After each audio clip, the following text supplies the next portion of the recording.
नमोस्तु नमोस्तु। नमो हरिहंताणं, नमो सिद्धाणं, नमो अय्याणं, नमो वज्रायाणं, नमो वेसवसाणं।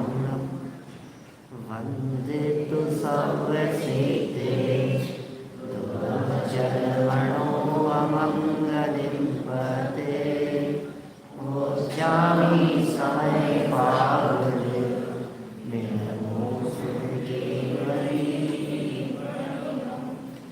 नमः समय साराय स्वानुभूत्या चकासते चित्स्वभावाय भावाय सर्वभावान्तरश्ये। जिन स्वानुभूति से गिरी मम स्वानुभूति मति गिरी। श्री विमल धारा आनंद अमृत से भरी। समता प्रवाह बहावती रागादि विकल्प तोड़ी के। माँ सरस्वती प्रतिभाव वंदन दृष्टि निज में जोड़ी के। दृष्टि निज में जोड़ी के।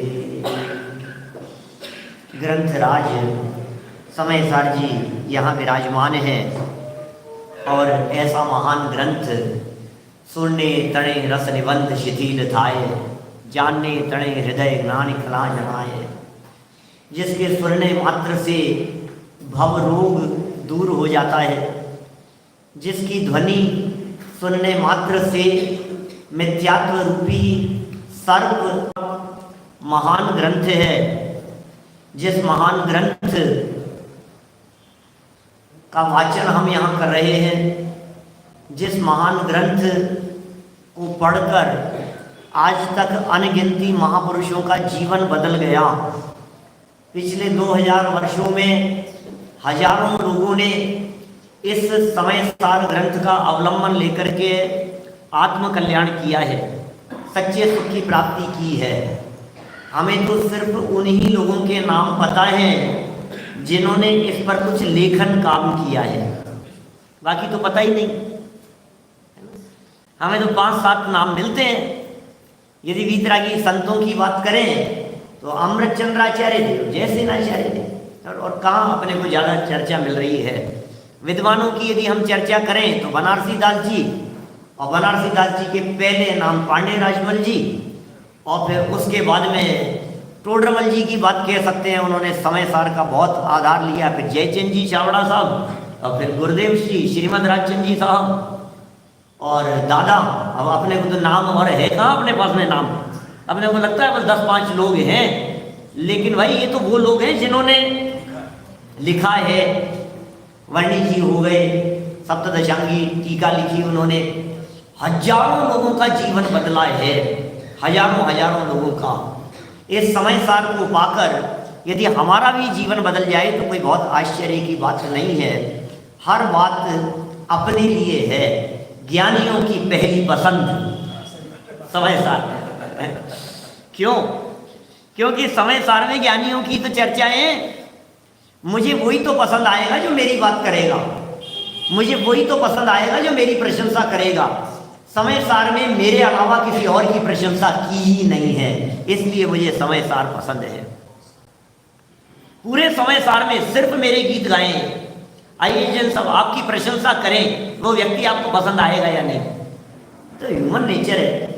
हर व्यक्ति ये सोचता है जो व्यक्ति प्रशंसा करता है वो अच्छा लगता है, जो टांग खींचता है वो बुरा लगता है। ऐसा ही है। अब आप देख लो पूरा स्वरूप ही इसी तरह का वीरेंद्र जी। तो समयसार में हमारी टांग नहीं खींची है, गोमट सार में टांग खींची है। गोमट सार कहता है नरक में चला गया, निगोद में रुला है तूने ये क्या काम किया, ये कैसे खोटे काम किए। माने वो घूमट सार आदि ग्रंथ तो टांग खींचने का काम करते हैं, और समयसार ये कहता है कि कोई बात नहीं, नरक में चला गया तो भी तू तो परमात्मा है। निगो दशा में रहा तो भी तेरे परमात्मपन में किंचित मात्र भी कमी नहीं आई। ऐसे अपने असली परमात्मा स्वरूप को बतलाने वाला ये महान ग्रंथ समयसार और इस समयसार की 49वीं गाथा दृष्टि के विषय का प्रतिपादन करने वाली, अपने आप की तलाश, मैं कौन हूँ, कहाँ तक पहुँचना है मुझे, मेरा चैतन्य स्वरूप कैसा है, वो कैसे पकड़ में आएगा, ये बात यहाँ कही है। हम मूल गाथा और पद्यानुवाद पढ़ करके आगे बढ़ेंगे। मूल गाथा रिपीट करेंगे ना गाथा तो आप। अरसमरूवम गंधम अवत्तम चेतना गुणमसतम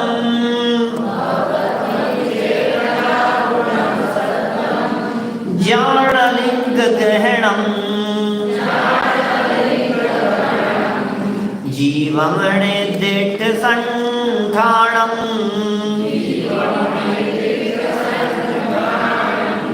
चैतन्य गुणमय आत्मा अव्यक्त अरस अरूप जानो लिंग ग्रहण से यह अनिर्दिष्ट शब्द जीव चेतना गुण शब्द रस रूप गंध व्यक्त गीत छे निर्दिष्ट नहीं संस्थान जीवन ग्रहण लिंग थकी नहीं। अब लगता है थोड़ा सा कि हाँ हरी गीत बोला है अपन ने, नहीं तो लग ही नहीं रहा था। कोई बात नहीं, एक ही बात है, भाषा से फर्क नहीं पड़ता है। ये तो भाव का सवाल है वास्तव में। भाषा कोई भी हो, भाषा से थोड़ी ना अनुभव होता है। अरे जिनकी कोई भाषा नहीं निकलती है वे भी अनुभव कर लेते हैं, माने अनुभव भाषा की मोहताज नहीं होती है। इसलिए हिंदी हो या गुजराती हो, टोडरमल जी साहब ने तो नमोकार मंत्र हिंदी में लिखा, ढूंढारी में, संस्कृत में लिखा उन्होंने, नमः अर्हदेभ्यः, शुरू में पहले ही पेज पर उन्होंने बोले देश भाषा में लिख रहा हूं मैं तो क्या फर्क पड़ता है, अरहंत भगवान को नमस्कार करने का सवाल है। यहाँ तो चैतन्य आत्मा को देखने जानने का सवाल है भाई। उस आत्म तत्व को कैसे देखा जाए, तो बोले आंख से देखेंगे और कैसा, सबको आंख से देखते हैं। बोले अरूप है वो तो आंख से कैसे देखोगे, अरूपी आंख से नहीं दिखता है, अरूपी को आंख से नहीं देखा जाता है, तो फिर क्या करेंगे।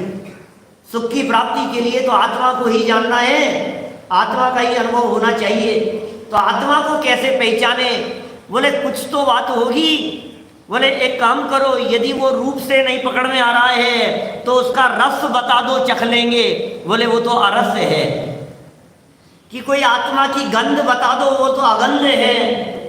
कि शब्दों से कुछ बतला दो, बोले वो तो अशब्द है, शब्दों से पकड़ में आने जैसा ही नहीं है। कि साहब कोई मन के विकल्पों से पकड़ में आ जाए, बोले तो वो अव्यक्त है। कैसी बात कर रहे हो आप, कोई उसका आकार प्रकार कुछ तो बता दो, हम सोच लेंगे, बना लेंगे हम, आप तो बोलो। ये स्केच आर्टिस्ट होते हैं ना, बोले तुम तो बोलो, हम उसका चित्र बना देंगे, हम उसकी पिक्चर खींच देंगे हम। बोले तो अनिर्दिष्ट संस्थान वाला है, इसका तो कोई आकार ही नहीं है, हम क्या आकार बतलाएं। कि कोई तो चिन्ह होगा जिससे पहचानूंगा, बोले अलिंग ग्रहण है, कोई चिन्ह ही नहीं है इसका, कैसे पहचाने इसे। तो फिर क्या हम आत्मा का अनुभव नहीं कर पाएंगे। कि बोले चैतन्य गुणमय आत्मा, चैतन्य लक्षण से आत्मा पकड़ में आएगा। धीरे धीरे निषेध करते हुए अस्तित्व तक पहुंच गए, अपने स्वरूप तक पहुंच गए, निज स्वरूप तक पहुंचा देने वाली ये मार्मिक गाथा है। जिसमें कल हमने आपके बीच में एक शब्द की चर्चा की थी, वो शब्द था अरस। अरस की चर्चा की थी, ठीक है ना। अरस की चर्चा तो हो गई। आत्मा अरस था कि सरस था। अरस की चर्चा में रस आया कि नहीं आया। अरस की चर्चा में रस आया ना। आत्मा अरस कैसे है भाई, पौद्गलिक रस तो आत्मा में नहीं है, लेकिन आत्मा का रस ऐसा है कि जिस रस को चख लेने के पश्चात रस नीरस हो जात तत्क्षण, अक्ष विषय न सुहावे, जब निज आत्म अनुभव आवे। जब आत्म तत्व का अनुभव होता है, जब आत्मा का रस आता है, जिसके दिलो दिमाग में आत्मा का रस चढ़ जाता है, फिर क्या होता है? अब विषयों में नाही रमेंगे, निजानंद पान करे। अरे रस ही नहीं है तो उसका पान करने की बात कर रहे हो कि ऐसा ही तो है। ये रसना इंद्रिय से चखने योग्य रस नहीं है, ये तो अनुभव का रस है जो बाहर से इंद्रियों से अतीत है। 6 बोलों के माध्यम से बात कही गई थी, 6 तरह के तर्क दिए गए, 6 तरह की ऐसे बोल बनाए गए जिनके आधार पर यह सिद्ध किया गया कि आप अरस क्यों हैं। देखिए, जो 6 बिंदु कहे थे, उन्हीं 6 बिंदुओं की चर्चा आज अरूप के माध्यम से करना है। बात वही है, शब्द बदल गए हैं। जहां जहां रस लगाया था वहां वहां रूप लगाना है। जहां अरस कहा था वहां अरूप करना है। बाकी वही बात है। 108 नंबर पेज है हमारे हिंदी वाली पुस्तकों में। PDF उपलब्ध है आपके पास में, आप लोगों के ग्रुप पर डाल दी गई है। गायक भाव प्रबोधिनी टीका है, दादा की लिखी हुई टीका। 108 पेज, पहली लाइन है संस्कृत छोड़कर। पुद्गल द्रव्य से भिन्न होने के कारण जीव में रूप गुण नहीं है, अतः जीव अरूप है। मैं अरूप किस लिए हूं? क्योंकि मैं रूप गुण वाला नहीं हूं, मुझ में रूप गुण नहीं है। रूप तो पुद्गल का गुण है, रूप पुद्गल का गुण है। और मैं कैसा हूं? मैं अरूपी हूं। माने इस पहले बोल में आगे भी दोबारा ये रिपीट होगी यही बात, क्योंकि जब आगे चल करके अपन अगंध की चर्चा करेंगे, अस्पर्श की चर्चा करेंगे, तब यही वाक्य रिपीट होगा। मन तो ऐसा कर रहा है कि मैं इन सबके पहले पहले वाक्य को एक साथ पढ़ करके चर्चा करूं। जैसे देखो, पहला बोल क्या है कि पुद्गल द्रव्य से भिन्न होने के कारण जीव में रूप गुण नहीं है, अतः अरूप है। एक पैराग्राफ आगे चलो, एक पैराग्राफ आगे, फिर कौन सा बोल है? अगंध का बोल है, उसका पहला बोल पढ़ते हैं। पुद्गल द्रव्य से भिन्न होने के कारण जीव में गंध गुण नहीं है, अतः जीव अगंध है। इसके आगे वाले पैराग्राफ का पहला बोल पढ़ना है अपने को, सबका पहला पहला बोल पढ़ रहे हैं। पुद्गल द्रव्य से भिन्न होने के कारण जीव में स्पर्श गुण नहीं है, अतः जीव अस्पर्श है। माने पुद्गल द्रव्य में सबसे पहला था रस नाम का बोल, बोले रस नहीं है इसलिए अरस है। पुद्गल द्रव्य से भिन्न रूप गुण नहीं है इसलिए अरूपी है। पुद्गल द्रव्य से भिन्न गंध गुण नहीं है इसलिए अगंध है। पुद्गल द्रव्य से भिन्न स्पर्श गुण नहीं है इसलिए अस्पर्श है। ये पुद्गल के 4 गुण हो गए। और 5वां एक और अशब्द की बात और कर लो। पुद्गल द्रव्य की से भिन्न होने के कारण जीव में शब्द पर्याय नहीं है, अतः जीव अशब्द है। 5 बातें हो गई, स्पर्श, रस, गंध, वर्ण और शब्द। तो इन 5 वाक्यों में जो अपन ने पढ़े हैं सब कॉमन वाक्य थे। कुछ फर्क है क्या इनमें? एक फर्क है, शब्द के लिए पर्याय शब्द का प्रयोग किया है। स्पर्श, रस, गंध, वर्ण तो गुण थे और शब्द जो है ये पर्याय है। और ये सब पुद्गल के हैं गुण, पुद्गल के गुण और पुद्गल की पर्याय हैं। और चूंकि मैं पुद्गल नहीं हूं इसलिए ये मेरे नहीं है। मुझ में मैं स्पर्श से भिन्न हूं, मैं रस से भिन्न हूं, मैं गंध से भिन्न हूं, मैं रूप से भिन्न हूं, मैं शब्द से भिन्न हूं। एक बोल और पढ़ लेते हैं पहले, वापस रिपीट कीजिए उसी से। कहां पर आ गए अपन? अरस से आ जाइए वापस। अरस का दूसरा बोल, 5 ही इंद्रियों संबंधी सेकंड बोल को और पढ़ेंगे अपन। इसमें क्या लिखा है? पुद्गल द्रव्य के गुणों से भिन्न होने के कारण जीव स्वयं भी रस गुण नहीं है, अतः जीव अरस है। पहला वाक्य हो गया। मैंने पहले बोल में कहा था कि मैं पुद्गल से भिन्न हूं, वो पुद्गल का गुण है।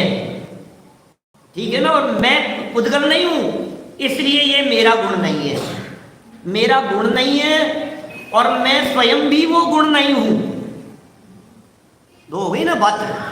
वापस ध्यान देना, पहले बोल में कहा कि चूंकि रूप पुद्गल का गुण है और मैं पुद्गल नहीं हूं, इसलिए मेरा रूप गुण नहीं हो सकता, इसलिए मैं रूप से भिन्न हूं।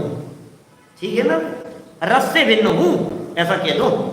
फिर दूसरे बोल में कहा कि सुनो, मेरा रस नाम का गुण तो नहीं है, लेकिन मैं खुद ही रस हूं, तो मेरा क्या गुण होगा? बोले नहीं, तुम रस भी नहीं हो।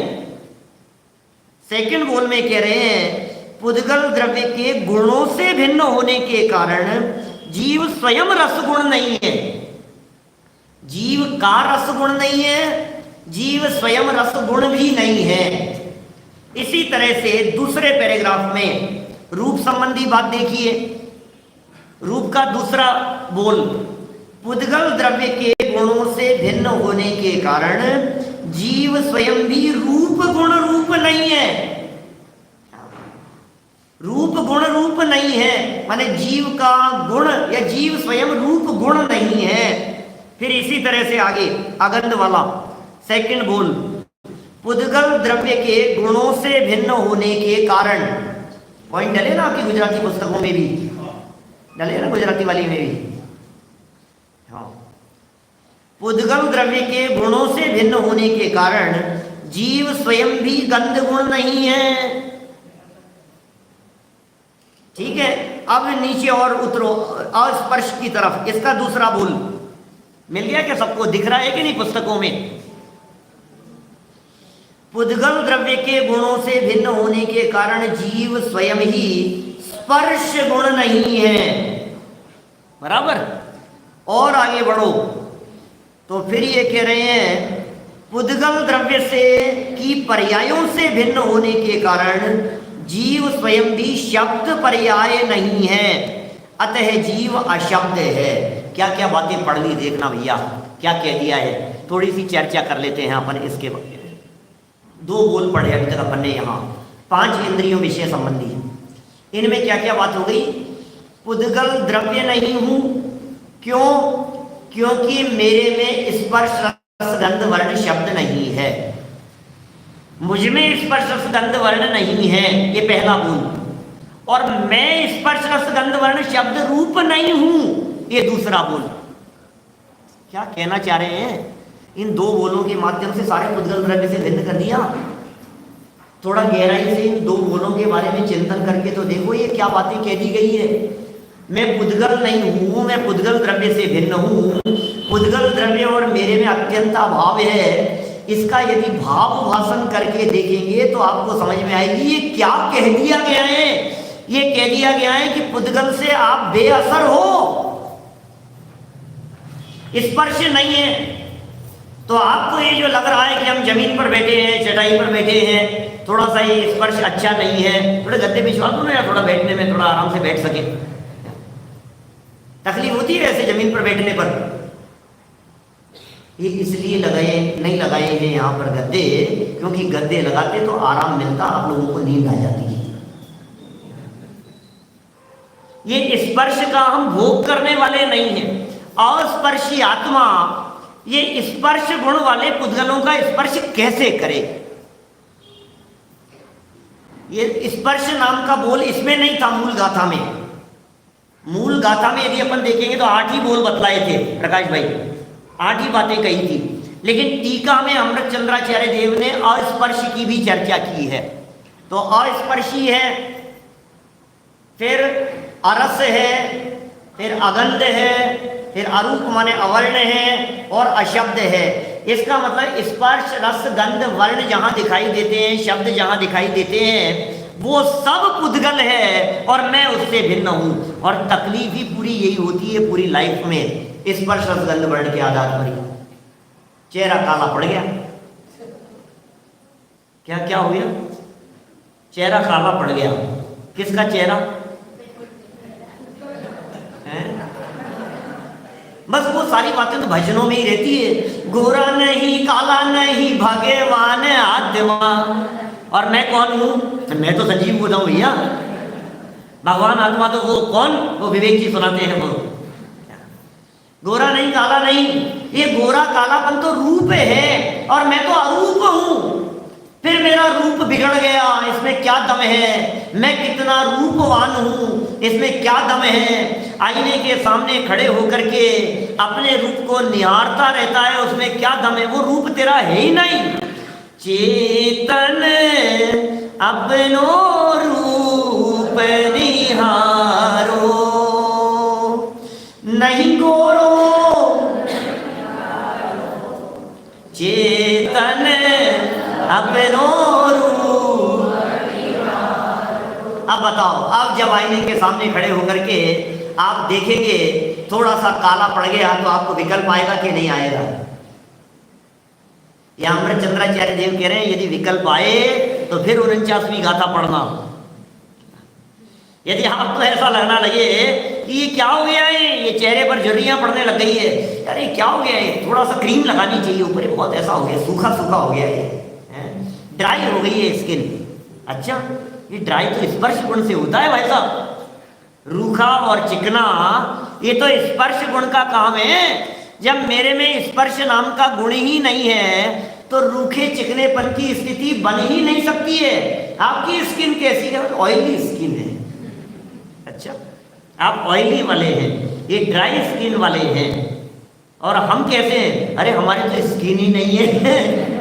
आप कहाँ ऑयली और ड्राई स्किन की बात कर रहे हैं? अपने रूप का अमृतचंद्राचार्य देव किस तरह से बैठ करके विचार चिंतन करते होंगे, ये उसकी चर्चा चल रही है।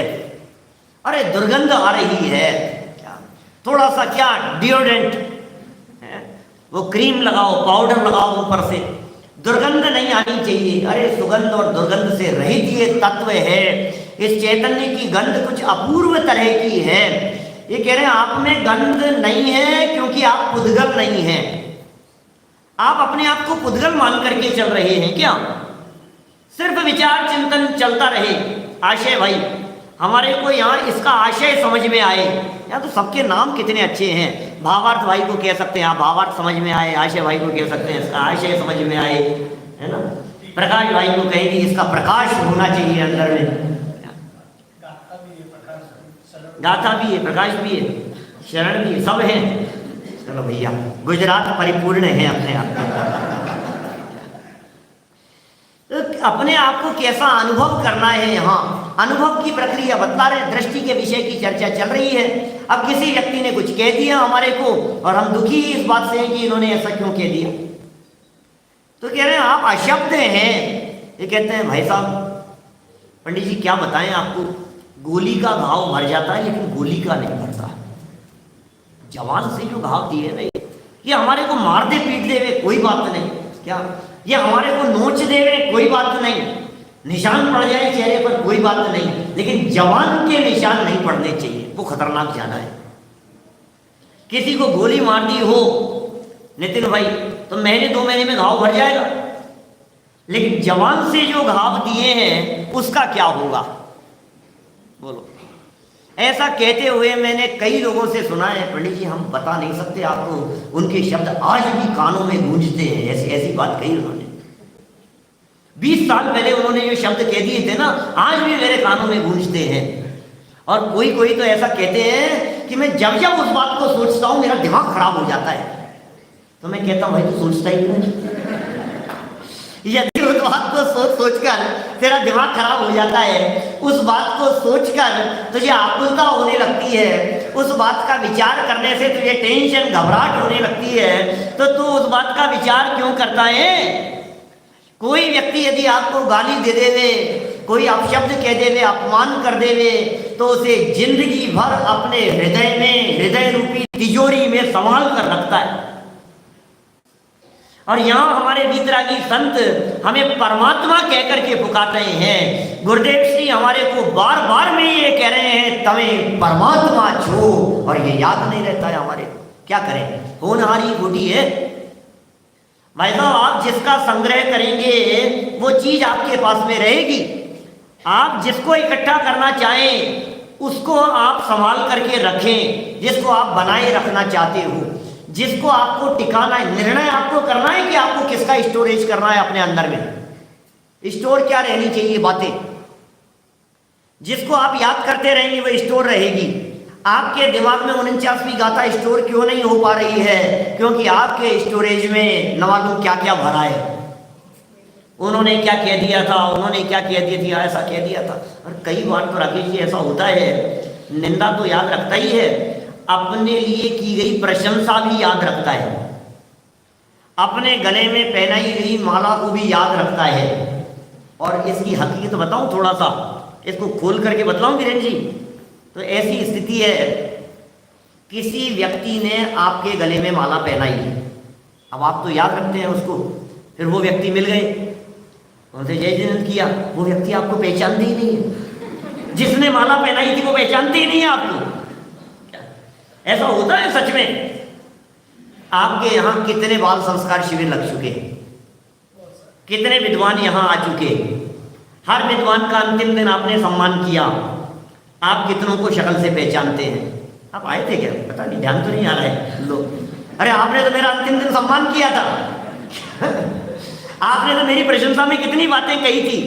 माने ये उन प्रशंसा के शब्दों को विवेक जी जिंदगी भर अपने माथे पर लेकर के घूमता रहता है। क्या वक़्त है, उसकी कीमत क्या है, इन शब्दों में दम क्या है। आचार्य देव कह रहे हैं तुम शब्दातीत हो भाई, तुम शब्दातीत हो।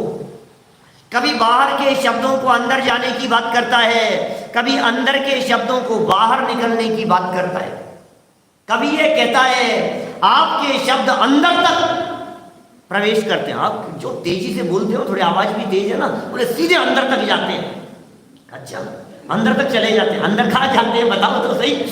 आत्मा में चले जाते हैं। कभी ये कहता है नहीं नहीं, अपने अंतर आत्मा की आवाज सुनो। ये या तो अंदर तक चले गए हैं शब्द, या अंदर से शब्द निकल रहे हैं। हम ये कह रहे हैं न तो शब्द अंदर से निकलते हैं, न शब्द अंदर जाते हैं, क्योंकि यह आत्मा तो शब्दों से अतीत है, यह तो शब्दों से परे है, शब्दातीत है, वचनातीत है, ये अशब्द है। ये आत्मा अरस तो है ही, अरूप भी है, अगंध भी है, अवर्ण भी है, अशब्द भी है। पांचों ही इंद्रियां माने पुद्गलों से भिन्न बतलाने के लिए ये दो बोल दिए। आप पुद्गल द्रव्य नहीं है और पुद्गल का गुण आप में नहीं है। और हमें तो सारा रस ही पुद्गलों का आ रहा है। देखो आप, पुद्गलों का ही तो रस आ रहा है। देखना सुनना, जहां जहां हमारे को रस आ रहा है वो सब पुद्गलों का रस आ रहा है। और ये कह रहे हैं तुम चेतन हो, पुद्गलों में रस आएगा कहां से? भैया जहां रस नाम का गुण या सुख नाम का गुण होगा वहीं से सुख आएगा। स्पर्श रस गंध वर्ण पुद्गल के गुण हैं, और ज्ञान दर्शन सुख वीर्य ये जीव के गुण हैं। सुख नाम का गुण जीव में है और रस नाम का गुण पुद्गल में है। तो सुख अंदर से आएगा और रस बाहर का है। इसको बाहर में सुख आ रहा है, इसका मतलब यह है कि इसे भ्रम हो गया है। वो दादा ने बहुत सुंदर लिखा ना, पर पदार्थों में सुख नहीं है, इसके लिए वो पूजन उसकी पंक्तियां हैं बारे भावना की। मंथन करे दिन रात जल, घृत हाथ में आवे नहीं। याद नहीं आप लोगों को किसी को? सुनिए, इसका गुजराती अनुवाद नहीं है क्या? गुजराती अनुवाद चाहिए ना आप लोगों को। तो दादा की बारे भावना नहीं याद है? ओहो, रोज चलनी चाहिए बारे भावना तो घर में, रोजाना चिंतन चलना चाहिए इसका, बहुत गजब की है। मंथन करे दिन रात जल, घृत हाथ में आवे नहीं। रज रेत पेले रात दिन पर, तेल जो पावे नहीं। सद्भाग्य बिन जो संपदा, मिलती नहीं व्यापार में। निज आत्मा के भान बिन त्यों, सुख नहीं संसार में, सुख नहीं संसार में। पर में सुख दिख रहा है ना हमारे को, क्या लिखा है, पहली लाइन क्या है, मंथन करे दिन रात जल घृत हाथ में। आएगा कि नहीं? जल का मंथन करें, क्या बोलते हैं आप गुजराती में? बालो बालो, जो भी कहे आप उसको, ठीक है ना। तो यदि उसको आप भिगोते हैं, मान लीजिए मंथन करते हैं उसका, किसका, पानी का, तो उसमें से घी निकलेगा कि नहीं? नहीं निकलेगा। कितनी देर, 15 मिनट किया तो निकलेगा सुरेश भाई? नहीं निकलेगा। आधा घंटा किया तो, और 4 घंटा यदि अपन उसको पानी को मथते रहें तो नहीं निकलेगा। और 10 घंटा और 24 घंटा भी ना। आशय भाई, दिन रात यदि अपन उसका मंथन करें तो उसमें से घी निकलेगा या नहीं? नहीं निकलेगा। अरे आपने वो बच्चन साहब की लाइनें नहीं सुनी क्या, कोशिश करने वालों की कभी ये तो सुनी है आपने। अमिताभ बच्चन साहब की तो कविताएं, पंक्तियां सबको याद है, और हमारे जो देश के बच्चन साहब हैं, ऐसी दादा की पंक्तियां याद नहीं है आपको? कोशिश करने वालों की कभी हार नहीं होती। तो फिर हमें एक बात बताइए, मैं पानी को मथ करके घी निकालने की कोशिश कर रहा हूं, तो घी निकलना चाहिए या नहीं? होना तो चाहिए, है ही नहीं तो निकलेगा कहां से? रज रेत पेले रात दिन पर तेल जो पावे नहीं। और रज रेत उसको पेलते रहें तो तेल निकलेगा या नहीं? रेत को पेलने से नहीं, क्योंकि तेल तो तल में से निकलेगा। तिल कहते हैं हिंदी में, तल कहते हैं गुजराती में, है ना। तेल तो तल में से निकलेगा ना, तिल में से ही निकलेगा। रेत में से तेल नहीं निकलेगा, क्योंकि उसमें है ही नहीं। दिन रात प्रयत्न करते रहो तो भी न तो पानी में से घी निकल सकता है और न ही रेत में से तेल निकल सकता है। तो हमें बतलाइए, दिन रात प्रयत्न करते रहने पर पदार्थों में से सुख निकल सकता है या नहीं? पागल खाने में पागल व्यक्ति कोई एक दीवार पर कान लगा करके कुछ सुनने लगा। जब वो सुनने लगा तो दूसरा उस पागल को देख करके दीवार पर कान लगा लिया। दूसरे को देख करके पागल खाने में और जो थे उन्होंने भी आई इंजन साहब कान लगा लिए अपने। क्या नहीं, आपको नहीं कह रहा हूँ, क्या बात कर रहे हैं आप तो गुजरात यहाँ दावत के मेहमान हैं। आपको कैसे कह सकते हैं?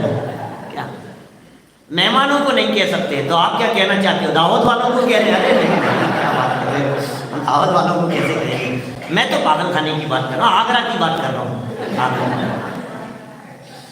तो वो कान लगा करके सुनने लगे। फिर धीरे धीरे क्या हुआ, जब सारे पागल लोगों ने दीवार पर कान लगा लिया सुनने के लिए, तो स्टाफ वालों ने सोचा क्या चल रहा है, कुछ म्यूजिक चल रहा है क्या?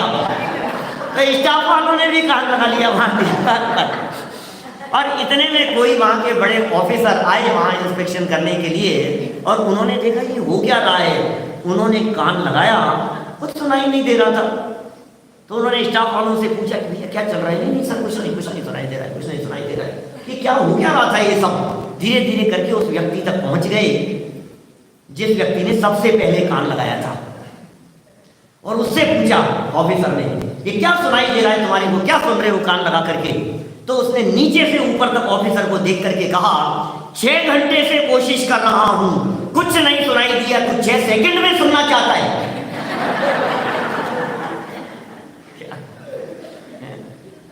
जब मुझे 6 घंटे में सुनाई नहीं दिया तो आपको 6 सेकंड में कैसे सुनाई देगा? बात तो सही है भैया। तो हमें बतलाइए कि आपको आज तक इन विषयों में सुख मिला क्या? यदि आज तक नहीं मिला तो अब कैसे मिल जाएगा? श्रीमद आचार्य जी साहब की पंक्तियां है ना, सुख प्राप्ति है तो प्रयत्न करते, सुख जाता दूर है, तू क्यों भयंकर भाव मरण प्रवाह में चकचूर। है ही नहीं, उसमें सुख है ही नहीं। हमारी सारी कोशिश यही चल रही है, अब तो मिलेगा सुख, अब तो मिलेगा सुख। आज तक कितने लड्डू खाए होंगे अपन ने, फिर भी उसमें से सुख नहीं मिला। मैं लड्डुओं की बात गलत तो नहीं कर रहा हूँ, यहाँ क्या फेवरेट है यहाँ की चीज वैसे तो मैं बहुत बार गुजरातियों के बीच में गया हूँ, लेकिन फिर भी मैं कंफ्यूज ही रहता हूँ, क्योंकि हर व्यक्ति अलग अलग कहता है। जलेबी फाफड़ा, ये तो मैं मेरा सुन करके बोल रहे हुए तो आप, ये तो 2 दिन पहले प्रवचन याद तो रखते हैं सब लोग। 2 दिन पहले मैंने कही थी। और कोई चीज, कचौड़ी, चलो कोई बात नहीं, सब अपनी अपनी तरफ से बात लगा लेना। देखो जिसकी जबान से जो निकल रहा है उसको उसमें रस आ रहा है, बोलने में ही रस आ रहा है, उसके बात करने में ही रस आ रहा है, लेकिन भाई उसमें सुख नाम का गुण नहीं है। पहले ये बताओ, उसमें जो पुद्गलों की हम चर्चा कर रहे हैं, उन पुद्गलों में सुख नाम का तत्व है या नहीं है? ये सुख नाम का गुण तो आत्मा में है। यदि सुख नाम का गुण आत्मा में है तो पुद्गल में सुख मिल ही नहीं सकता है। जब पुद्गल में सुख नाम का गुण ही नहीं है, पुद्गल में सुख नाम का तत्व ही नहीं है, 5 इंद्रियों के विषय भोग सब पुद्गल है, 5 इंद्रियों के विषय पुद्गल है, स्पर्श रस गंध वर्ण शब्द ये सब पुद्गल में है, पुद्गल के गुण हैं, इसलिए मैं इनसे भिन्न हूं। मुझ में स्पर्श रस गंध वर्ण नहीं है। स्पर्श रस गंध वर्ण पुद्गल के ही गुण हैं, और चूंकि मैं पुद्गल नहीं हूं इसलिए मैं स्पर्श नहीं हूं, मैं रस नहीं हूं, मैं गंध नहीं हूं, मैं वर्ण नहीं हूं, मैं शब्द भी नहीं हूं। इस तरह से 2 बोलों के माध्यम से, पहले और दूसरे बोल के माध्यम से इन 5 इंद्रियों के विषयों संबंधी ये बात हुई। यद्यपि इंद्रियों संबंधी चर्चा नहीं कर रहे हैं, क्योंकि द्रव्येंद्रिय वाला तीसरा बोल है, भावेंद्रिय वाला चौथा बोल है। माने पहले 2 बोलों में, ये सभी में लगाना, 5 ही विषयों के अंदर लगाना। पहले बोल में पुद्गल से भिन्न किया, दूसरे बोल में पुद्गल के गुण से भिन्न किया। तो पुद्गल नहीं और पुद्गल का गुण नहीं, और पुद्गल और पुद्गल के गुण में जब सुख नहीं है तो देख देख करके आनंदित नहीं होना, सुन सुन करके आनंदित नहीं होना। आपको ऐसा लगता है ना सुनने में आनंद आ रहा है, जिसकी चर्चा ही है सुंदर वो कितना। तो चर्चा में जो सुंदरता आ रही थी वो सुंदरता तो जड़ की सुंदरता थी। ये शब्द तो जड़ है और हम शब्दातीत हैं, इसलिए 2 बोलों के माध्यम से जब भिन्नता बतलाई है। आज अब आप दिन भर थोड़ी सी प्रैक्टिस करने की कोशिश करना, आपको जहां जहां आनंद दिख रहा हो वो क्या है। वो स्पर्श का आनंद था, गर्मी लग रही, थोड़ा पंखा चलाओ ना यार। क्यों भैया क्या हुआ, ये पंखा चल गया, अब थोड़ा सा ठीक लग रहा है। ये काय का आनंद है, ये किसका सुख है? जब आप वो है ही नहीं तो आप स्पर्श का सुख कैसे ले सकते हैं? आप स्पर्श नहीं है और स्पर्श नाम का गुण आप में नहीं है। ऐसे ही भोजन करते समय पंडित जी कैसा लगा, मजा आया कि नहीं? पंडित जी अच्छा लगा तो 1 पीस और। भाई उसमें रस नहीं है। आपको गंध में आनंद आ रहा होगा, आपको देखने में आनंद आ रहा होगा, आपको सुनने में आनंद आ रहा होगा। आखिर सुबह से शाम तक इनके अलावा और किसका अनुभव करते हैं हम? इन्हीं विषयों का तो अनुभव कर रहे हैं। लेकिन अरसमरूपम गंधम, ऐसा कुंदकुंदाचार्य देव निर्देश दे रहे हैं हमारे को। चलिए कोई बात नहीं, मैं पुद्गल नहीं हूं, ये पुद्गल के गुण मैं नहीं हूं, गुण भी नहीं हूं, लेकिन मैं इन सबको भोगने वाला तो हूं। आखिर भोगता तो हूं मैं। भाई मैं पुद्गल द्रव्य नहीं हूं, मैं पुद्गल का रूप गुण नहीं हूं, रस गुण नहीं हूं, गंध गुण नहीं हूं, लेकिन मैं रूप रस गंध को जानने वाला तो हूं। ये तो हूं कि नहीं? रूप रस गंध को जानता तो हूं मैं, ज्ञान का विषय तो बनता ही है। तो बोले कैसे जानते हो आप? बोले आंख नाक कान से जानता हूं, आंख नाक कान से जान रहा हूं पुद्गल को। तो आचार्य देव ने तीसरा बोल दिया, बोले सुनो, जब द्रव्येंद्रियां ही तुम्हारी नहीं है तो तुम द्रव्येंद्रियों से जानोगे कैसे? जब आंखें ही हमारी नहीं है तो मैं आंख से देखता हूं, ये बात तो झूठी हो गई ना। जब स्पर्श ही नहीं है तो मैं स्पर्श से छूता हूं, ये बात झूठी हो गई ना। जब गंध नाम का मुझ में गंध गुण ही नहीं है, जब घ्राण ही मेरी नहीं है तो मैं घ्राण से गंध को सूंघता हूं, ये भी झूठी हो गई बात। जब आंखें और कान मेरे नहीं है तो मैं आंख से देखता हूं, कान से सुनता हूं, ये बात भी झूठी हो गई है। इसका मतलब द्रव्य इंद्रियों के माध्यम से इनको मैं विषय बनाऊं, ऐसा भी मैं नहीं हूं। सिर्फ चिंतन करना है एकांत में बैठ करके, अपने आप को पुद्गल आदि से भिन्न कर रहे हैं। यहां इन प्रथम 3 बोलों में अपने को पुद्गल से भिन्न किया है, 2 में पर पुद्गलों से भिन्न किया है पहले दूसरे बिंदु में, और तीसरे में द्रव्येंद्रियों से भिन्न बताया है। द्रव्येंद्रियां एक ले शरीर, द्रव्येंद्रियां क्या है? शरीर ही तो है, और शरीर और द्रव्येंद्रियां एकांतवाची है। तो पहले और दूसरे बोल में सारे जगत के अन्य पुद्गल द्रव्यों से भिन्न बताया, और तीसरे बोल में द्रव्य इंद्रिय माने शरीर से भिन्न बताया। ठीक है, तीसरा पॉइंट पढ़े अपन द्रव्य इंद्रियों वाला। चलिए, कहां से पढ़ना है? रस वाले से पढ़ना है क्या, कि रूप से पढ़ना है? रूप से पढ़ो, चलो कोई बात नहीं। रूप का तीसरा बोल देखो, रूप का तीसरा रूप देखो क्या कह रहे हैं। परमार्थ से जीव पुद्गल द्रव्य का स्वामी भी नहीं है, पुद्गल द्रव्य का स्वामी भी नहीं है, इसलिए वे द्रव्येंद्रिय के माध्यम से रूप नहीं देखता, अतः अरूप है। हम पुद्गल द्रव्य के स्वामी नहीं है। जब हम पुद्गल द्रव्य के स्वामी है ही नहीं तो मैं द्रव्येंद्रिय से रूप को कैसे देखूंगा? आप होते कौन हैं चक्षु के माध्यम से उपयोग करने वाले? भाई साहब, आप ये कह रहे हैं मेरे से कि चलो मैं अपनी गाड़ी में आपको ले चलता हूं, और फिर मालूम चला कि गाड़ी तो है ही नहीं मेरी, तो फिर आप कैसे ले जाएंगे? माने जो चीज आपकी होगी उसी के माध्यम से तो आप कार्य करेंगे। जब द्रव्य इंद्रिय आपकी नहीं है तो द्रव्य इंद्रिय से देखने की प्रवृत्ति भी आपकी नहीं हो सकती। जब चक्षु इंद्रिय आपकी नहीं है तो चक्षु इंद्रिय से रूप देखने का कार्य भी नहीं हो सकता है। हो गया ये? इसी तरह से जैसे रूप की बात कही है, ऐसे गंध का तीसरा बोल पढ़िए। परमार्थ से, हकीकत तो यह है कि मैं द्रव्येंद्रिय से देखता ही नहीं। परमार्थ क्यों लगाया है यहाँ प्रकाश भाई? परमार्थ क्यों लगाया है? इसलिए लगाया है कि व्यवहार से तो यही कहने में आता है कि आंख से देखा, साम्यवारिक प्रत्यक्ष कहते हैं इसको। व्यवहार से तो यही कहेंगे भैया आंख से देखा। अरे भैया, मैंने अपने कानों से सुना है, मैं कोई ऐसी बात नहीं कर रहा हूँ, अपनी आंखों देखी बात कह रहा हूँ। अपनी आंखों देखी, अपनी आंखों देखी, आंख तुम्हारी है ही नहीं, अपनी आंखों देखी कि हाँ क्या कहें, ऐसा ही है। और कभी कभी ऐसा भी होता है कि आप आंख से तो देखते ही हैं, आप कान से भी देख लेते हैं। आप आंख से तो देखते ही हैं, कभी ऐसा होता है क्या आप स्पर्श से देखते हैं? ऐसा होता है? कभी रसना इंद्रिय से देखते हैं क्या? रसना इंद्रिय से देखते हैं? कभी देखते हैं।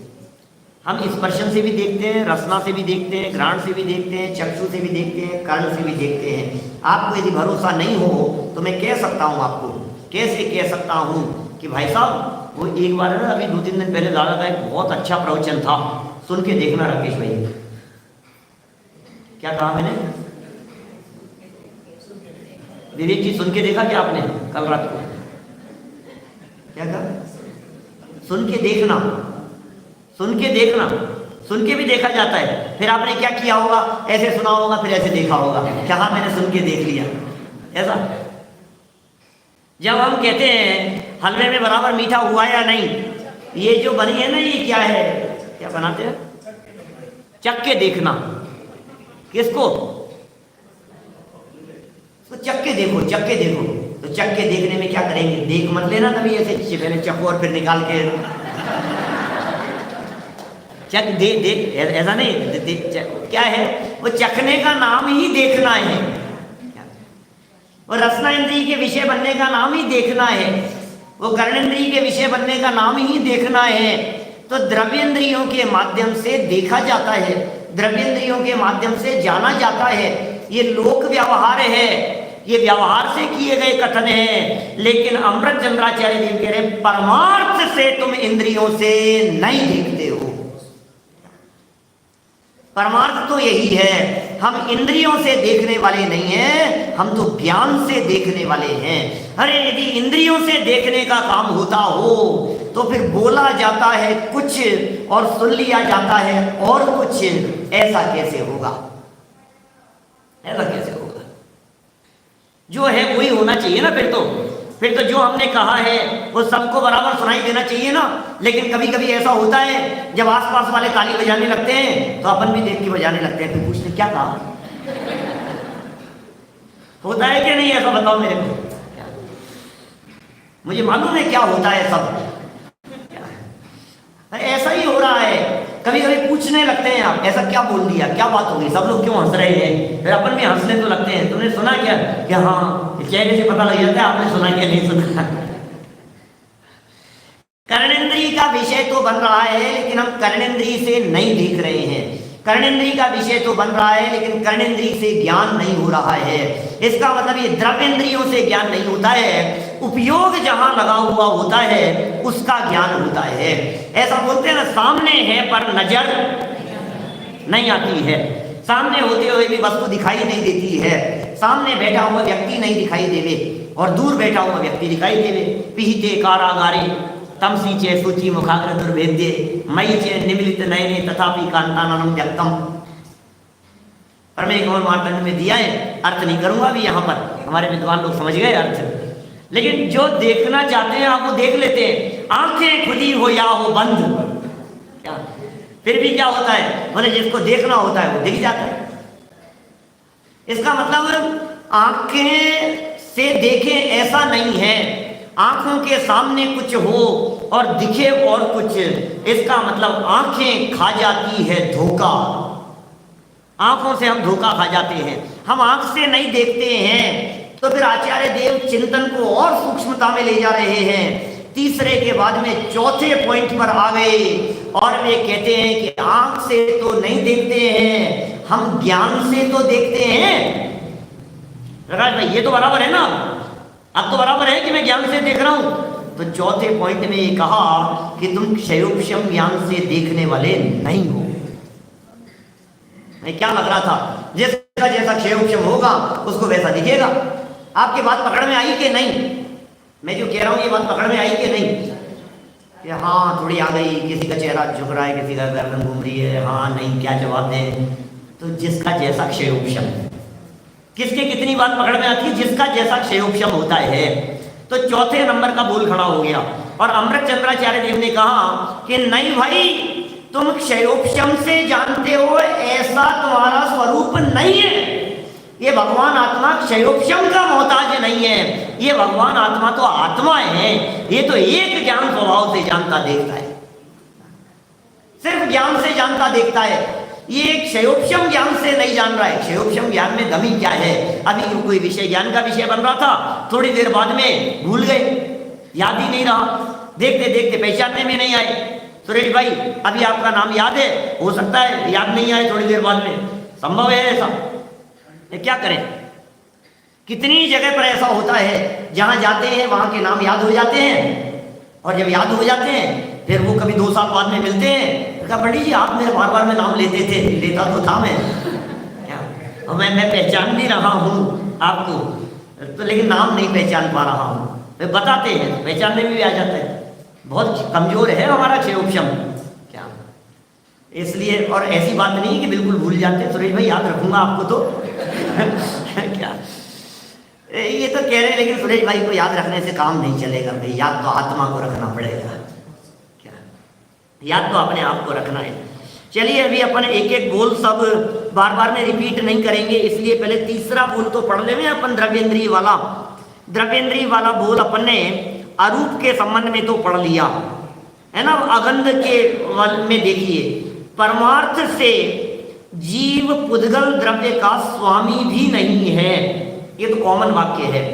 परमार्थ से पुद्गल द्रव्य का स्वामी भी नहीं है, इसलिए वह द्रव्येंद्रिय के माध्यम से, ये द्रव्येंद्रिय, इस द्रव्येंद्रिय के माध्यम से गंध को नहीं सूंघता, गंध को नहीं सूंघता। विश्लेषण तो कर लिया अपन ने, और आगे वाला देखिए, अस्पर्श के बारे में देखिए अगले पैराग्राफ में, तीसरा बिंदु। परमार्थ से जीव पुद्गल द्रव्य का स्वामी भी नहीं है। अरे जब मैं पुद्गल द्रव्य का स्वामी नहीं हूं तो मैं उसका प्रयोग कैसे कर सकता हूं? ऐसा थोड़ी ना कर सकता हूं किसी का भी मोबाइल उठाया और फोन मिलाना चालू कर दिया, जब मेरा है ही नहीं तो मैं कैसे उसके फोन को उपयोग में ले सकता हूं? कितना प्रैक्टिकल बात कह रहे हैं अमृतचंद्राचार्य देव, कितना प्रैक्टिकल कह रहे हैं। भैया सब अपना अपना उपयोग में लो, आप अपना मोबाइल काम में लो, आप अपनी किताब में देखो, आप इधर उधर क्यों देखते हो? जब एग्जाम होता है तो एग्जामिनर ये कहता है सब अपनी अपनी कॉपी में देखो, इधर उधर दूसरे की कॉपी में मत देखो, सब अपनी अपनी थाली में रखा हुआ भोजन का सेवन करो, तो सब अपना अपना ही तो करेंगे।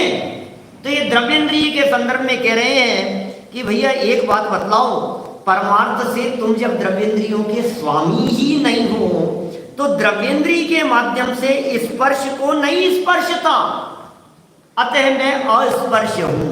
ये आत्मा अस्पर्शी क्यों है? क्योंकि द्रव्येंद्रिय के माध्यम से छूने की योग्यता इसमें नहीं है। मैंने इसे छू करके देखा, छुआ मैंने इसे, कैसे स्पर्शन इंद्रिय से छुआ ना। अब बोले तुम्हारे जब खुद के स्पर्श नाम का द्रव्य नहीं है, स्पर्श नाम का गुण नहीं है, स्पर्श इंद्रिय तुम्हारी नहीं है, तो तुम स्पर्शन इंद्रिय से कैसे छू सकते हो? जब रसना इंद्रिय मेरी नहीं है तो मैं रसना इंद्रिय से कैसे छू सकता हूं? जब आपने जो चश्मा लगा रखा है वो मेरा नहीं है तो मैं इस चश्मे से कैसे देख सकता हूं? तो द्रव्येंद्रिय तो चश्मा है ना। इसका मतलब मैं द्रव्येंद्रिय के माध्यम से स्पर्श करने वाला भी नहीं हूं। चलिए शब्दों के पास में आ जाइए जरा, अगला वाक्य अगले पैराग्राफ में, पांचवी इंद्रिय तीसरा बोल, परमार्थ से जीव पुद्गल द्रव्य का स्वामी भी नहीं है। वाक्य तो वही है जो रिपीट हो रहा है, सेम वाक्य है। परमार्थ से जीव पुद्गल द्रव्य का स्वामी भी नहीं है, इसलिए वह द्रव्येंद्रिय के माध्यम से शब्द नहीं सुनता, अतः अशब्द है। बस यहीं तक की चर्चा करेंगे अभी अपन। द्रव्येंद्रिय के माध्यम से शब्द नहीं सुनता, हम कान के माध्यम से शब्द नहीं सुन रहे, ये द्रव्येंद्रिय है। तो किससे शब्द सुन रहे हो? कि देखो भाई ये तो घर घर की कहानी है ऐसी, इनको कितना भी कह दो इनको वही सुनना है जो इनको सुनना है। क्या हम इनको कुछ कहते हैं ना तो ये सुनते नहीं है। ये क्या सुनते हैं? ये वही सुनते हैं जो इनके मतलब की बात होती है। बच्चों के साथ भी ऐसा ही होता है ना। घर में छोटे छोटे बच्चों को जब अपन समझा रहे होते हैं तो समझते हैं कि नहीं? बच्चे बिल्कुल समझते हैं। क्या समझते हैं? जो उनको समझना होता है, जैसा उनका अभिप्राय, जैसी उनकी मान्यता होती है। कोई दूसरी बात समझाना चाहो तो नहीं समझते। ये कह रहे हैं कर्णेंद्रिय का जो विषय बन रहा है, जो शब्द आप सुन रहे हैं वो शब्द कर्णेंद्रिय से नहीं सुन रहे। उसी समय आपका उपयोग कहीं और लगा हुआ था तो आपको बात कुछ और सुनाई दे रही थी। इसलिए कह रहे हैं कि भैया आप तो द्रव्येंद्रिय से भी भिन्न हैं। तो इस तरह से पुद्गल से भिन्न, पुद्गल के गुणों से भिन्न और द्रव्येंद्रियों से भिन्न, ये तीन बोल की चर्चा पांच इंद्रियों संबंधी ये अपन ने यहाँ की है। आप इनका गहराई से विचार चिंतन मनन मंथन करना। देखो ऐसा भी कर सकते हो, ये जो तीसरा बोल कहा है ना, इसमें बड़ा गहरा रहस्य छिपा हुआ है। जब कोई आपको अपशब्द कह रहा हो तो आप ये सुनना कि ये मेरी प्रशंसा कर रहा है। सुनना आपके हाथ में, आप क्या सुन रहे हो? आप जैसा सुनेंगे वैसा महसूस करेंगे। एक छोटा सा प्रसंग सुना करके बात को विराम दूंगा। एक जगह पर एक पेड़ पर चढ़ने के लिए बहुत सारे मेंढक प्रयत्न करते रहते थे और प्रयत्न करते रहते थे। जैसे ही वो प्रयत्न करते थे और दूसरे मेंढक उसे चिढ़ाते थे, अरे तू नहीं चढ़ सकता, और वो नीचे गिर जाता था बेचारा, हिम्मत हार जाता था और नीचे उतर जाता था। फिर थोड़ी देर बाद में फिर कोई हिम्मत करता था और फिर वही मतलब नीचे उतर जाता था। एक बार फिर एक मेंढक हिम्मत कर रहा था ऊपर चढ़ने की और फिर नीचे से सब इकट्ठे होकर के बोलने लग गए, तू नहीं चढ़ सकता, तू नहीं चढ़ सकता ऊपर तक, अरे कोई नहीं चढ़ सकता है, तू कहां से चढ़ेगा। नीचे से सब चिल्लाने लगे और वो धीरे धीरे करके ऊपर चढ़ गया, ऊपर तक पहुंच गया। ये कैसे चढ़ गया?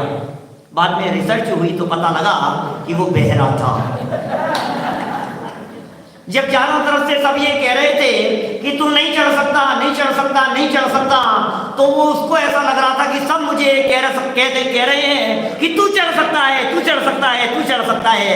ऐसे ही हम ये कह रहे हैं कि जब आपको आस पड़ोस में जब आपके पार्टनर, आपके बेटर हाफ, क्या आपके बच्चे, आपके माता पिता, भाई, सगे संबंधी, दुश्मन, मित्र, व्यापारी, जो भी कभी कुछ कहे, आपके खिलाफ कोई बात कहे, तो ये कह रहे हैं द्रव्येंद्रिय से आप सुनने वाले हो ही नहीं, आप भावेंद्रियों के माध्यम से ये सुनो कि ये तो मेरे लिए प्रशंसा कर रहा है, तो आप वैसा ही फील करेंगे और ऊपर चढ़ते चले जाएंगे। हम सब यथार्थ बातों को सुनते समझते हुए ऊर्ध्व लोक की प्राप्ति करें, इसी भावना से बात को विराम दें।